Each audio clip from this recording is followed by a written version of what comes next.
Say this to yourself in the morning: Today I shall have to do with meddlers, with the ungrateful, with the insolent, with the crafty, with the envious and the selfish. All these vices have beset them because they know not what is good and what is evil. But I have considered the nature of the good and found it beautiful. I have beheld the nature of the bad and found it ugly. I also understand the nature of the evildoer, and know that he is my brother, not because he shares with me the same blood or the same seed, but because he is a partaker of the same mind and of the same portion of immortality. I therefore cannot be hurt by any of these, since none of them can involve me in any baseness. I cannot be angry with my brother, or sever myself from him, for we are made by nature for mutual assistance, like the feet, the hands, the eyelids, the upper and lower rows of teeth.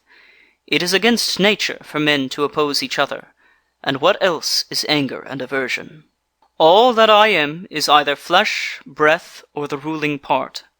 Cast your books from you. Distract yourself no more, for you have not the right to do so. Like one at the point of death, despise this flesh, this corruptible bone and blood, this network texture of nerves, veins, and arteries. Consider, too, what breath is. Mere air, and that always changing, expelled and inhaled again every moment. The third is the ruling part. As to this take heed, now that you are old, that it remain no longer in servitude, that it be no more dragged hither and thither like a puppet by every selfish impulse. Repine no more at what fate now sends, nor dread what may befall you hereafter. Whatever the gods ordain is full of wise forethought. The workings of chance are not apart from nature, and not without connection and intertexture with the designs of Providence. Providence is the source of all things, and besides there is necessity, and the utility of the universe, of which you are a part. For to every part of a being that is good which springs from the nature of the whole, and tends to its preservation. Now the order of nature is preserved in the changes of the elements, just as it is in the changes of things that are compound. Let this suffice you, and be your creed unchangeable. Put from you the thirst of books, that you may not die murmuring, but meekly, and with true and heartfelt gratitude to the gods. Think of your long procrastination, and of the many opportunities given you by the gods, but left unused.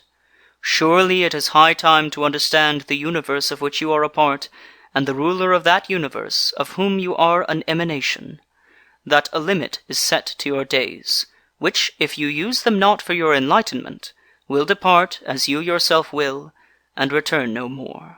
Hourly and earnestly strive, as a Roman and a man, to do what falls to your hand with perfect unaffected dignity, with kindliness, freedom, and justice, and free your soul from every other imagination. This you will accomplish if you perform each action as if it were your last, without wilfulness, or any passionate aversion to what reason approves, without hypocrisy or selfishness, or discontent with the decrees of Providence. You see how few things it is necessary to master, in order that a man may live a smooth-flowing, God-fearing life. For of him that holds to these principles the gods require no more. Go on, O my soul, to affront and dishonour thyself. The time that remains to honour thyself will not be long. Short is the life of every man, and thine is almost spent, spent not honouring thyself, but seeking thy happiness in the souls of other men. Cares from without distract you. Take leisure, then, to add some good thing to your knowledge. Have done with vacillation, and avoid the other error. For triflers, too, are they who, by their activities, weary themselves in life, and have no settled aim to which they may direct, once and for all, their every desire and project. Seldom are any found unhappy from not observing what is in the minds of others. But such as observe not well the stirrings of their own souls, must of necessity be unhappy. Remember always what the nature of the universe is, what your own nature is, and how these are related, the one to the other. Remember what part your qualities are of the qualities of the whole, and that no man can prevent you from speaking and acting always in accordance with that nature of which you are a part. In comparing crimes together, as, according to the common idea, they may be compared, Theophrastus makes the true philosophical distinction, that those committed from motives of pleasure are more heinous than those which are due to passion. For he who is a prey to passion is clearly turned away from reason by some spasm and convulsion that takes him unawares.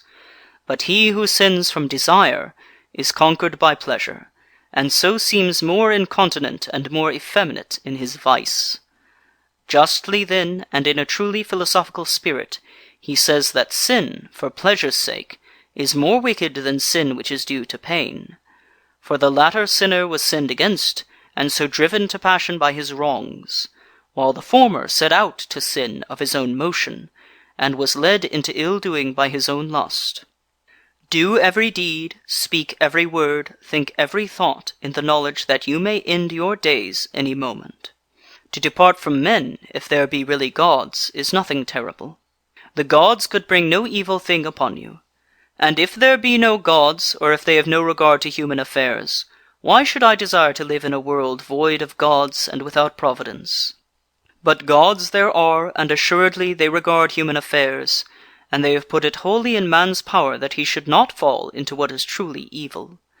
And of other things, had any been bad, they would have made provision also, that man should have the power to avoid them altogether. For how can that make a man's life worse which does not corrupt the man himself? Presiding nature could not, in ignorance or in knowledge impotent, have omitted to prevent or rectify these things. She could not fail us so completely that, either from want of power or want of skill, good and evil should happen promiscuously to good men and to bad alike. Now death and life, glory and reproach, pain and pleasure, riches and poverty, all these happen equally to the good and to the bad, but as they are neither honorable nor shameful, they are therefore neither good nor evil. It is the office of our rational power to apprehend how swiftly all things vanish, how the corporeal forms are swallowed up in the material world, and the memory of them in the tide of ages. Such are all the things of sense, especially those which ensnare us with pleasure, or terrify us with pain, or those things which vanity trumpets in our ears. How mean, how despicable, how sordid, how perishable, how dead are they! What are they whose opinions and whose voices bestow renown? What is it to die? Your mind can tell you that, did a man think of it alone, and by close consideration strip it of its ghastly trappings, he would no longer deem it anything but a work of nature. To dread a work of nature is a childish thing, and this is, indeed, not only nature's work, but beneficial to her. Your reason tells you how man reaches God, and through what part, and what is the state of that part, when he has attained unto him. Nothing, says the poet, is more miserable than to range over all things, to spy into the depths of the earth, and search by conjecture into the souls of those around us, yet not to perceive that it is enough for a man to devote himself to that divinity which is within him, and to pay it genuine worship.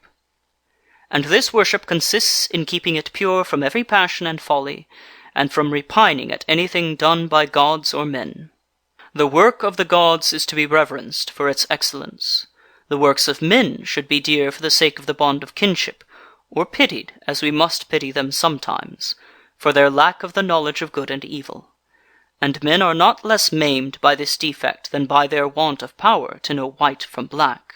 Though you should live 3,000 years, or as many myriads, yet remember that no man loses any other life than that which now lives, nor lives any other than that which he is now losing.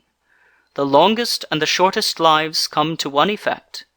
The present moment is the same for all men, and their loss therefore is equal, for it is clear that what they lose in death is but a fleeting instant of time. No man can lose either the past or the future, for how can a man be deprived of what he has not? These two things then are to be remembered. First, that all things recur in cycles, and are the same from everlasting, and that therefore it matters nothing whether a man shall contemplate these same things for 100 years, or for 200, or for an infinite stretch of time. and secondly, that he who lives longest, and he who dies soonest, have an equal loss in death. The present moment is all of which either is deprived, since that is all he has. No man can be robbed of that which he has not. Beyond opinion there is nothing. The objections to the saying of Monimus the Cynic are obvious, but obvious also is the utility of what he said, if one accept his pleasantry as far as truth will warrant it. Man's soul dishonours itself, firstly and chiefly, when it does all it can to become an excrescence, and as it were an abscess on the universe. To fret against any particular event is to revolt against the general law of nature, which comprehends the order of all events whatsoever. Again, it is dishonour for the soul when it has aversion to any man, and opposes him with intention to hurt him, as wrathful men do. Thirdly, it affronts itself, when conquered by pleasure or pain. Fourthly, when it does or says anything hypocritically, feignedly, or falsely. Fifthly, when it does not direct to some proper end all its desires and actions, but exerts them inconsiderately and without understanding. For even the smallest things should be referred to the end, and the end of rational beings is to follow the order and law of the venerable state and polity which comprehends them all. The duration of man's life is but an instant. His substance is fleeting, his senses dull, the structure of his body corruptible, the soul but a vortex. We cannot reckon with fortune, or lay our account with fame. In fine, the life of the body is but a river, and the life of the soul a misty dream. Existence is a warfare, and a journey in a strange land, and the end of fame is to be forgotten. What then avails to guide us? One thing, and one alone: philosophy. And this consists in keeping the divinity within inviolate and intact, victorious over pain and pleasure, free from temerity, free from falsehood, free from hypocrisy, independent of what others do or fail to do, submissive to hap and lot, which come from the same source as we, and above all with equanimity awaiting death, as nothing else than a resolution of the elements of which every being compounded. And if in their successive interchanges no harm befall the elements, why should one suspect any in the change and dissolution of the whole? It is natural, and nothing natural can be evil. Ad Carnuntum. End of Book 2.